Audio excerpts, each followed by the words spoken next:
سننے والوں کو ڈاکٹر شوکت فاروق کا سلام پہنچے۔ آج ہم شہاب نامہ کا دوسرا چیپٹر شروع کر رہے ہیں، جس کا نام ہے جموں میں پلیگ۔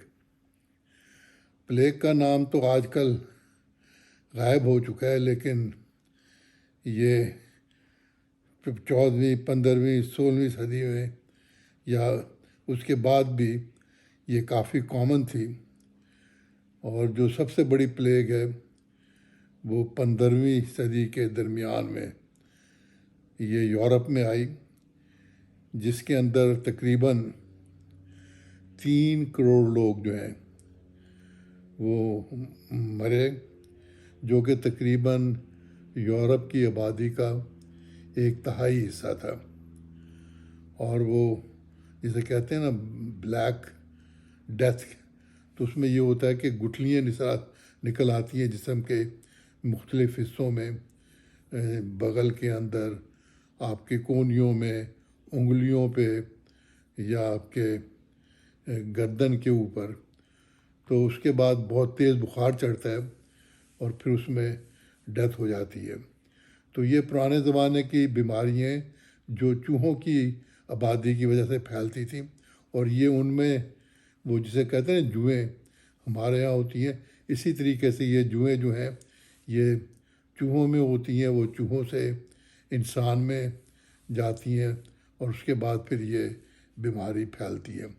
اب تو یقیناً اس کے اوپر بہت کنٹرول پا لیا گیا ہے، لیکن یہ جو اس چیپٹر میں ذکر کیا گیا ہے یہ ہے 1903 یا 1904 کے درمیان کا واقعہ، جب جموں میں یہ پلیگ آئی۔ اور اس وقت تو جموں کی آبادی اتنی زیادہ نہیں تھی، تقریباً اس میں 1450 کیسز رپورٹ کیے گئے، جس میں سے تقریباً 20 لوگ بچے۔ تو یہ ایک چھوٹی سی آبادی میں ایک بہت بڑا واقعہ تھا۔ اچھا، یہ کہانی تو پلیگ کے نام سے ہے، لیکن انٹرسٹنگ پارٹ یہ ہے کہ اس میں جو ہے قدرت اللہ شہاب نے اپنا بچپن اور وہ بچپن کا عشق وہ اصل میں بیان کیا ہوا ہے، اور وہی پڑھنے والا ہے وہ، کیونکہ ہر ایک بچے میں وہ جب ہوتا ہے نا 9-10 سال کا، اس کو کرش ہو جاتا ہے وہ جب کوئی بڑی عمر کی لڑکیوں کو دیکھتا ہے۔ لیکن یہ شاید سب بچے جو ہیں اس اسٹیج میں سے گزرتے ہیں۔ یہ جو آج کل ہمارے جیسے بزرگ بھی ہیں، یہ کوئی اتنے پاک صاف بزرگ نہیں ہیں، یہ بھی سب ان اسٹیجز میں سے گزر کے یہاں پہنچے ہوئے ہیں۔ تو اصل کہانی جو ہے وہ یہاں پر وہ جو قدرت اللہ شہاب کا عشق ہے وہ کہانی بیان کی گئی ہے۔ تو اس کو پڑھتے ہیں ہم۔ گرمیوں کا موسم تھا اور جموں شہر میں طاعون کی وبا بڑی شدت سے پھوٹی ہوئی تھی۔ اکبر اسلامیہ ہائی اسکول میں 4تھی جماعت کے کلاس روم کی صفائی کا کام میرے ذمہ تھا۔ ایک روز چھٹی کے بعد جب میں اکیلا کمرے کی صفائی کر رہا تھا تو ایک ڈیسک کے نیچے ایک مرا ہوا چوہا ملا۔ میں نے اسے دم سے پکڑ کر اٹھایا، باہر لا کر اسے زور سے ہوا میں گھمایا اور سڑک کے کنارے سے جھاڑیوں میں پھینک دیا۔ یہ دیکھ کر لال دین زور سے پھنکارا اور اپنی لنگڑی ٹانگ گھسیٹتا ہوا دور کھڑا ہو کر زور زور سے چلانے لگا۔ لال دین ہمارے اسکول کا واحد چپراسی تھا۔ وہ گھنٹی بھی بجاتا تھا، لڑکوں کو پانی بھی پلاتا تھا، اور چھابڑی لگا کر بسکٹ اور باسی پکوڑیاں بھی بیچا کرتا تھا۔ ارے بدبخت، لال دین چلا رہا تھا، یہ تو پلیگ کا چوہا تھا، اسے ہاتھ کیوں لگایا؟ اب خود بھی مرے گا، ہمیں بھی مارو گے۔ اپنی لاٹھی پر ٹیک لگا کر کھڑے کھڑے لال دین نے پلیگ کے مرض پر ایک مفصل تقریر کر ڈالی۔ پہلے تیز بخار چڑھے گا، پھر طاعون کی گلٹی نمودار ہوگی، رفتہ رفتہ وہ مکئی کے بھٹے جتنی بڑی ہو جائے گی، جسم سوج کر کپا ہو جائے گا، ناک، کان اور منہ سے خون ٹپکنے لگے گا، گلٹی سے پیپ بہے گی، اور 4-5 دن میں اللہ اللہ خیر صلاح ہو جائے گی۔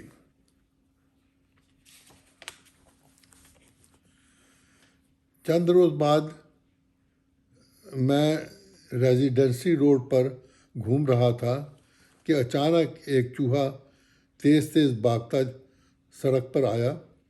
کچھ دیر رک کر وہ شرابیوں کی طرح جھام کر لڑکھڑایا، 2-4 بار زمین پر لوٹ لگائی اور پھر دھپ سے اوندھے منہ لیٹ گیا۔ میں نے پاس جا کر اسے پاؤں سے ہلایا تو وہ مر چکا تھا۔ بے خیالی میں نے اسے دم سے پکڑا اور اٹھا کر سڑک کے کنارے ڈال دیا۔ چند راہگیر جو دور کھڑے یہ تماشا دیکھ رہے تھے پکار کر کہنے لگے، پلیگ کا چوہا، پلیگ کا چوہا، گھر جا کر جلدی جلدی نہاؤ اور ورنہ گلٹی نکل آئے گی۔ ان لوگوں نے بھی پلیگ کی جملہ علامات پر حسب توفیق روشنی ڈالی اور میرے علم میں خاطر خواہ اضافہ کیا۔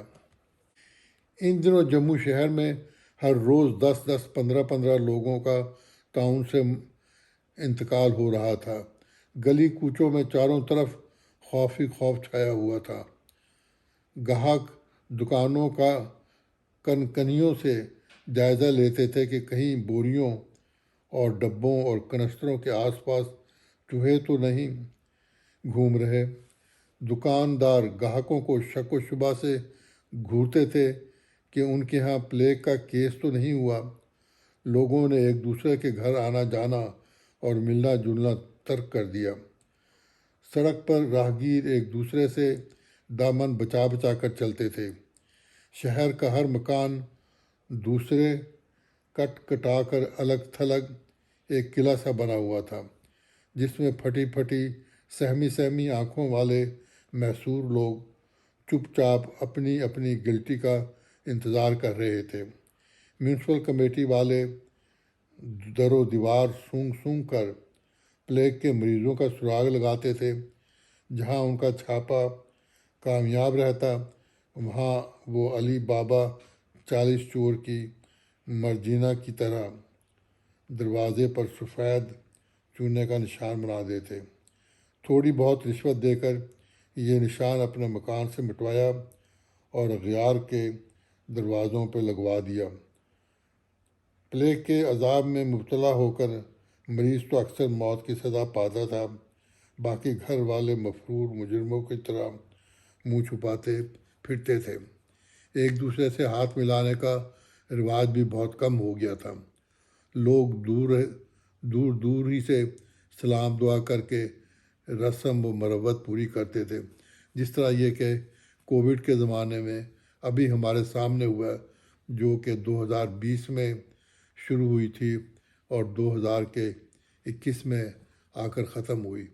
اس میں بھی تقریباً امریکہ جیسے ملک میں کوئی 13 لاکھ کے قریب لوگوں کی ڈیتھ ہوئی اور ملا کے تقریباً ساری دنیا میں 50 سے 60 لاکھ اموات ہوئیں، جو کہ آج کل کے ترقی یافتہ زمانے میں جبکہ کہ اس کی ویکسین اتنی جلدی آ گئی تھی، اس وقت بھی یہ ساری چیزیں جو تھیں یہ ہو رہی تھیں، اور خاص کر ایک دوسرے سے ہاتھ ملانا اور وہ تو ناممکن تھا، اور لوگ منہ کے اوپر ماسک لگا کر چلتے تھے۔ یہ بھی نئی ڈیولپمنٹ ہے، شاید پرانے زمانے میں یہ چیزیں اس وقت میسر نہیں تھیں، لیکن آج کل ان میڈیکل فیسلٹی کی وجہ سے کافی حد تک ان چیزوں پہ قابو پا لیا جاتا ہے۔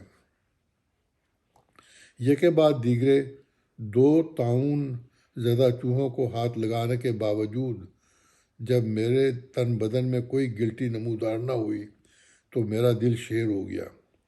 اپنے ارد گرد سہمے ہوئے ہراساں چہرے دیکھ کر ہنسی آنے لگی، اور ان کی بے بسی سے شہ پا کر رفتہ رفتہ میرے دل میں خوف کی جگہ نئے نئے منصوبے سر اٹھانے لگے۔ رگھو ناتھ بازار میں ایک روز حکیم صاحب اپنی کرسی پر اکیلے بیٹھے اپنی ناک پر بار بار بیٹھنے والی مکھیاں اڑا رہے تھے۔ میں ان کے ساتھ لگ کر کھڑا ہو گیا اور گھبراہٹ کے لہجے میں بولا، حکیم صاحب پلیگ کی دوا چاہیے بہت جلد۔ پلیگ کا نام سن کر حکیم صاحب اور ڈانٹ کر کہنے لگے، چھاتی پر کیوں چڑھے آتے ہو؟ دور کھڑے ہو کر بات کرو، کس کو پلیگ ہے؟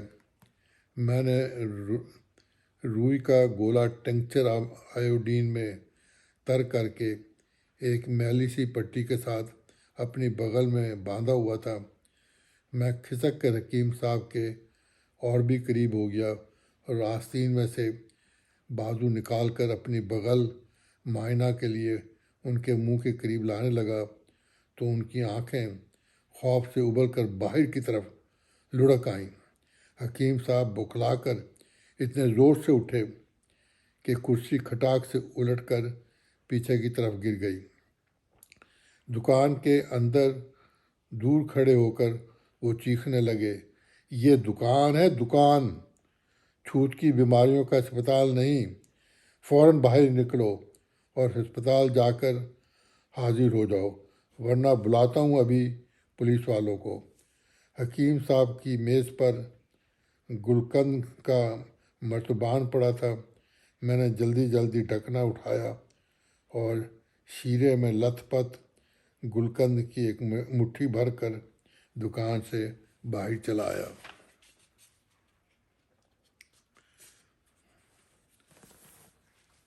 حکیم گورندمل کا ایک خاص وصف یہ تھا کہ وہ دکان کی کوئی چیز ضائع نہیں ہونے دیتے تھے۔